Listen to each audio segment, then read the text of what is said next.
In this example, we have the American soldier with the anti-aircraft gun attempting to shoot down the Soviet plane. The longest side, this side, would be the hypotenuse. The side right next to it is called the adjacent, and the side farthest from the angle is called the opposite. The angle, this is called the angle, or angle of elevation, or if you want to call it theta. In this lesson, we'll learn what the SO part in SOHCAHTOA. SO stands for sine of theta equals opposite over hypotenuse.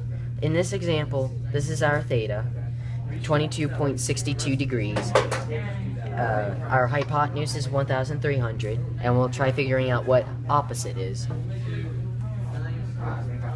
So, since our theta is 22.6, we'll put it in here. We gotta figure out what opposite is.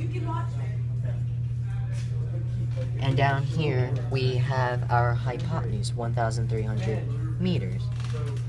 So we have to rearrange this equation to find the opposite.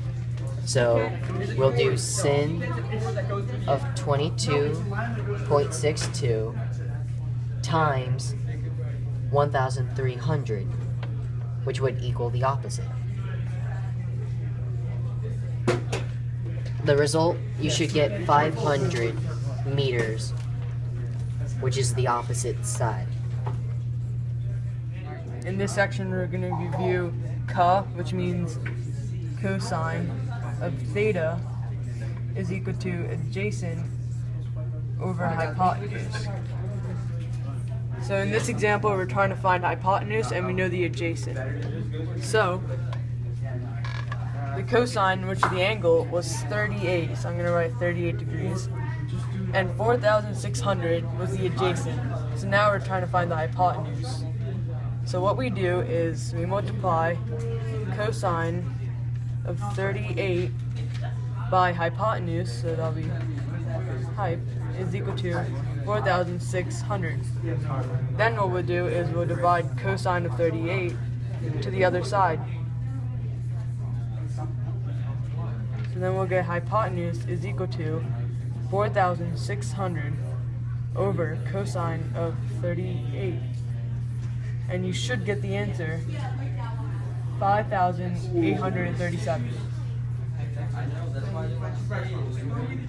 In this section, we'll learn what TOA is. TOA stands for tangent of theta, which equals opposite over adjacent. In this problem, we're going to solve theta, which is our angle. Our adjacent will be 1,600 meters, and our opposite will be 3,430. So over here in our problem, we got tan. We got the same thing over there. The thing is, you can't divide tan to over here. Instead, you would multiply tan to the -1 power to 3,430 over 1,600. You do this with every problem with SO and ca if you're trying to find theta. In the end, the answer should be theta equals 65 degrees.